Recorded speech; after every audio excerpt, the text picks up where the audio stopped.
She was described as a perverted, nymphomaniacal, hysterical, power-mad demon. But one of the most evil female guards and members of staff inside of the concentration camps was Ilse Koch, who was married to the Commandant of Buchenwald.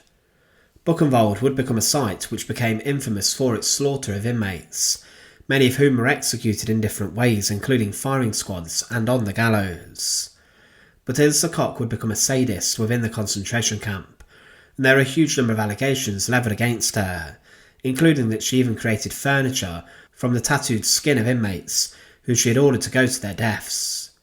But for her actions, she became known as a witch of Buchenwald for her evil cruelty towards the inmates, and she would be brought to trial for her actions a number of times throughout the decades after the end of the Second World War.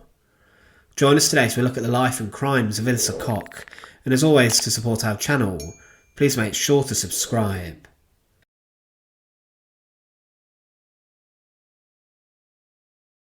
Ilse Koch was born as Margaret Ilse Koch in Dresden on the 22nd of September 1906, and her father was a former commander inside of the German military. However, throughout her early life there were no signs pointing to the brute and beast that she would become. Her childhood was normal, and teachers would state that she was a happy and polite young girl, but at the age of 15 she transitioned to an accounting school, and she would study here for some time before she then became a bookkeeping clerk. This was a normal life at the time for a young woman in Germany, but around this time the country was suffering from the post-First World War issues regarding the economy. People had suffered the effects of hyperinflation and the political turmoil, and the Nazi Party and Hitler would rise to power, and they would then take control within Germany. In 1932, Ilse joined her local group of the Nazi Party, and she became a fully paid-up member, but within the local Nazi activities that she got involved in, witnessing speeches and being involved in rallies, the young Ilse then met her future husband.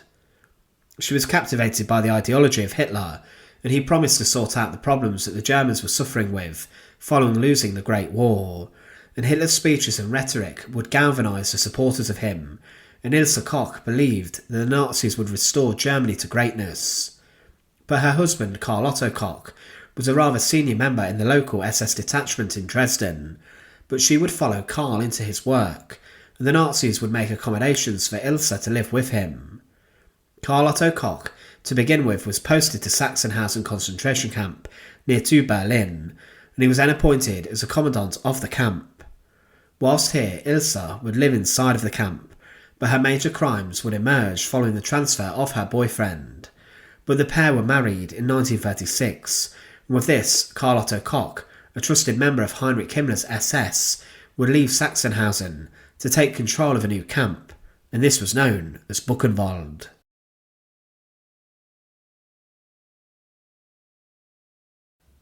Buchenwald concentration camp was established by the SS at the start of July 1937, and Karl Otto Koch was brought in as the first commandant, and he would remain in this role for around 4 years. Of course, his wife would come with him, and the camp was designed to hold around 8,000 prisoners, and it would later replace other camps which were smaller in the nearby area. The first prisoners arrived to build the buildings and the structures, but inside of the camp the conditions were brutal and were very harsh.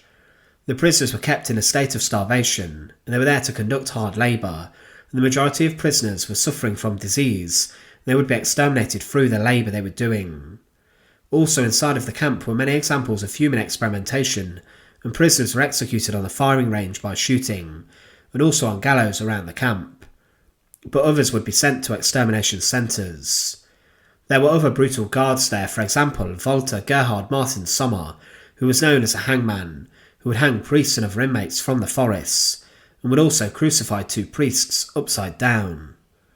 Around 1,000 people were executed by gunshot inside of a special execution facility, which was a false medical facility, and it's believed that around 56,000 of the prisoners would be killed inside of Buchenwald. But Ilse Koch would live inside of the camp in the commandant's house, which was in a sense a very lavish villa, and this was shocking compared to the horrible barracks that the inmates were living inside of. But being an ardent Nazi herself, Ilse would be enthusiastic about getting involved in her husband's work inside of Buchenwald, and she became one of the most feared Nazi guards and officials in the camp. As soon as they arrived at Buchenwald, the pair would draw up plans to create a huge indoor sports arena where Ilse could ride her horses, and this cost around $1 million in today's money. And this had been embezzled out of the prisoners' pockets, which was in a sense a crime against the Nazi state. Ilse would then ride inside and out of the arena on horseback, and she became very feared, and there were many prisoners who were struck by the image of her. She would taunt the inmates who would look at her, and she would then whip them, but if some prisoners changed their direction to look at her, she would then sometimes order their executions, or they would be sent to the gas chamber. It's also believed that Ilse Koch would begin to collect furniture which she had made from the skins of prisoners of the camp. Witnesses would state that on her horseback rides, she would travel throughout Buchenwald, and if a prisoner had a tattoo that she liked, she would order the prisoner to be killed, and then she would have this person flayed, and the tattoo skin would be taken off the body, before it was then placed on items such as lampshades and book covers. These were then allegedly placed on display inside of her and her husband's home. Ilse would also try to entice a number of prisoners who worked as servants inside of the camp and in her home, and she would, if any of them noticed her wearing provocative clothing, order their execution. She would then also organise beatings of inmates and would hit and whip them herself, and on some occasions, even prisoners, with her own hands, she beat them. She utilised the slave labour at the camp, and these people were ordered to make the facilities that she would benefit from, and many were worked too hard, and many died because of her actions.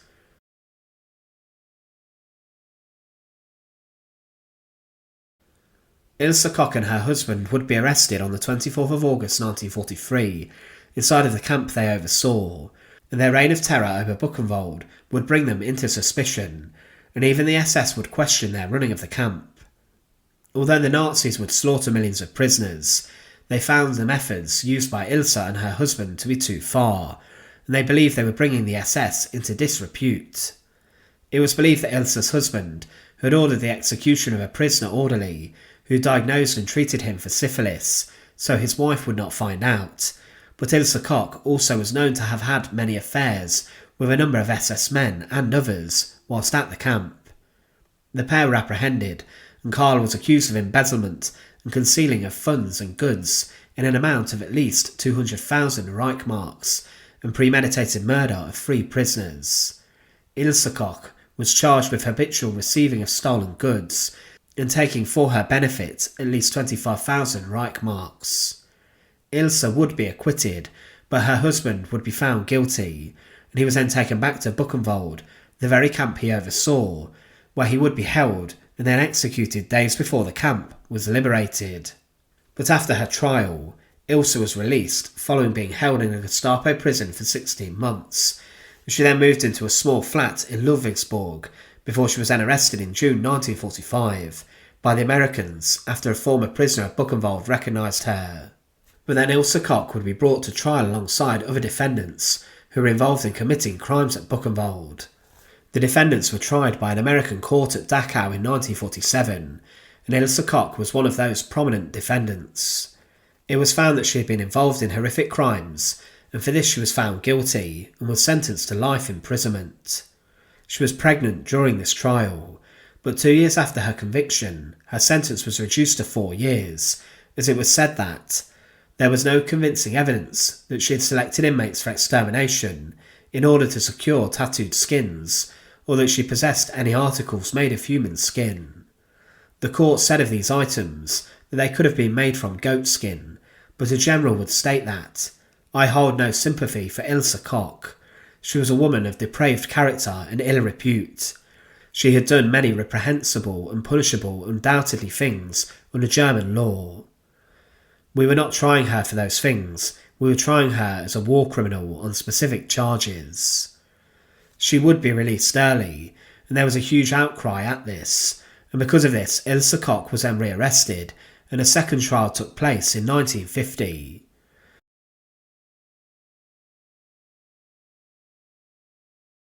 During this she would collapse, and had to be taken out of the court a number of times, but a huge number of witnesses were brought back to discuss the crimes of Ilse, and the proceedings lasted 7 long weeks. 4 witnesses said they saw Koch choose tattooed prisoners to be killed, but the charge relating to this was then dropped. But then on the 15th of January 1951, the court would announce its verdict, and Ilse Koch was convicted of 7 misdemeanor counts of incitement to grievous bodily harm, 1 count of incitement to attempted murder, and 1 count of incitement to murder. She was then sentenced to life imprisonment, and her civil rights were forfeited. She did try to appeal, but these were then dismissed, and during her time in prison, her son would visit her and would call for her release while she was spending time in prison behind bars. But inside of Aichnach Prison on the 1st of September 1967, guards burst into Ilse's prison cell to find her hanging. She in her final months had delusions in which she believed the prisoners of the concentration camps were abusing her and plotting to kill her, and she would leave a final note for her son that said, "There is no other way. Death for me is a release." She had died by her own hand inside of her cell. Ilse Koch has been described as a strapping red-haired woman of ample proportions. She liked to ride on horseback with whip in hand through the prison compound, lashing out at any prisoner unfortunate enough to glance in her direction. She became one of the most brutal and evil women who lived and worked inside of the concentration camps. She became known as a witch of Buchenwald. For the prisoners of the camp, anyone who saw Ilse parading around the site would associate her as the devil, and she would usually indicate death and suffering for those inside of the camp. She was a woman who even stole from the Nazi Party, and Ilse and her husband were considered too barbaric in their running of concentration camps for even the SS, the organisation responsible for the slaughter of millions of people. Thanks for watching. To support our channel, please make sure to subscribe, and once again, thank you so much for watching.